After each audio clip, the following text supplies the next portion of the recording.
Hello everyone, welcome back to my YouTube channel, and today we are going to talk about the worksheets and workbooks. So in our last video we installed OpenPyXL, and today we are going to use it. So if you're not familiar with the Python and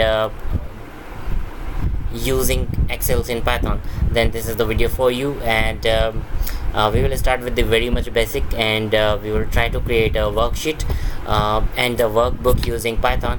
So what do I mean by workbook? So this is the file, this is an Excel file which has a syntax XLSX. So this is a workbook in our terminology of the Python. And if we talk about the worksheet, then these are the three sheets which has been created by default using by the Excel. So these are the Microsoft Excel. So these are the three sheet. We used to call it worksheet in case of the Python and OpenPyXL. So whenever we are talking about the workbook, then it is the entire Excel sheet, and whenever we are talking about the XWS or worksheet, then these are the three sheets we are talking about, or any of the sheets.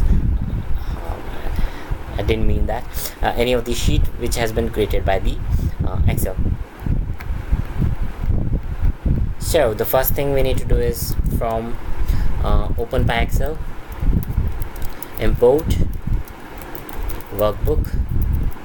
As we talked about, the workbook is nothing special, it is just the entire Excel sheet. And so the workbook is being called as a WB, and we are not naming that particular workbook right now. We will just save it end of the day. And next thing we need to do is we need to call the sheet on which we want to save our data. So first, what we have done, first of all, we have called a workbook in WB, and in that particular WB, what we will do, we will start calling the first worksheet in this particular example. So WS will be WB.active. So in this particular example, what we have done, we have called any of the active worksheet which is present in the workbook. So this is how we used to tell or OpenPyXL that go ahead and gather the data or save the data into the WS of any of the active workbook we have. So by default, when we create any of the workbook, at least one of the worksheet used to stay in that particular into that particular workbook. And by default, when we use WB.active, then it used to call the first sheet, which is sheet 1 if you don't rename it. So in these three lines, what is happening, we have imported the workbook, and we have called the workbook into the WB. And if you want to call any specific workbook, then here is the place where you will be naming it. So if you want to call new Microsoft, whatever the name of this particular worksheet is, then you need to define over here, and then that will be called in this particular WB. And then in that particular WB, you need to call the active worksheet, and this is the way of calling that active worksheet.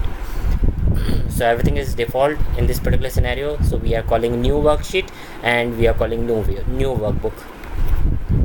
So in this particular worksheet, we can start manipulating the data, and in that particular worksheet, we need to define the place where we want to write the data. For example, I want to write the data in A1. So this is how we can write the data in A1. A1 will be right here. Let me show you what is A1. This is the A1, as you can see here. This is the A1 location, this is the B1 location, this is C1 location.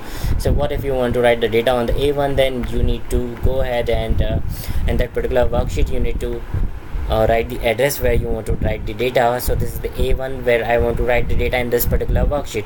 Which worksheet? Whatever is the active one. Okay, so let me write let's write 31 in that particular worksheet. End of the day, we need to save the workbook. So workbook dot save is the syntax for saving any of the workbook. And then we need to define the path. If you want to save in the C, then you need to define the path. I just want to save it on the desktop, so I will use none of the path for defining it. So let me save it as a demo excel.xlsx.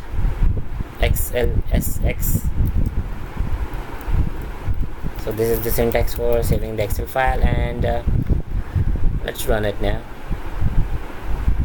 Good enough, it ran successfully, and as I can see, one Excel sheet has been created over here.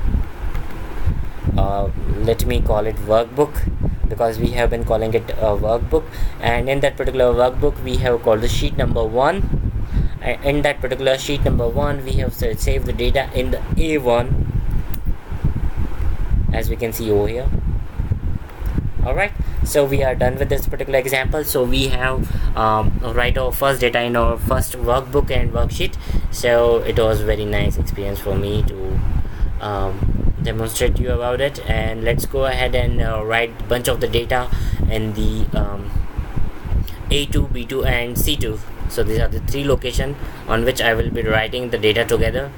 So there are a few ways of writing data in the A1, B1 and C1 as well. So similarly we can write the data in the A2, B2 and C2. So I will use ws.append function over here, and then in the parentheses I will append the data. So let me call 31, comma separated data will be there. Then I will write 41, then I will write 51. Let me write, and then I will explain you what I am doing and where am I writing the data. So by default, if you defined the name or the location of that particular worksheet, then the data will be stored in that particular worksheet itself. But if you don't define any of the worksheet location, then in that particular condition what will happen, the data will be stored in the next row whichever is available, and as we are calling the tuple, so data will be stored from left to right, and it will be starting in the second row, and the data will be written from left to right. So let me save it and let me close this one.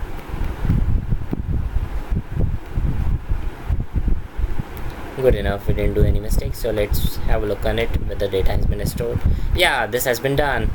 So this was very nice example of showing the or appending the data in this Excel sheet. Let's go ahead, and what we can do, we can rename it. So let me put a name over here. I can put name over here, and it will start barking on the screen because we have wrote a bug in this particular script.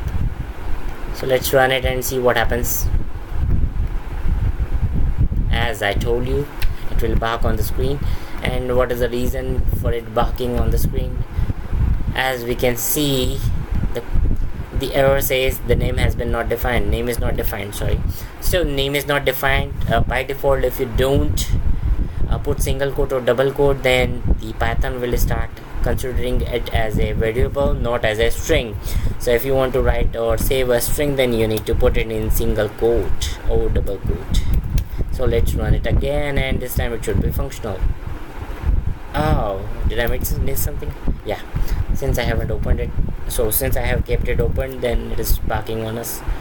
Let me retry it, and this is working now.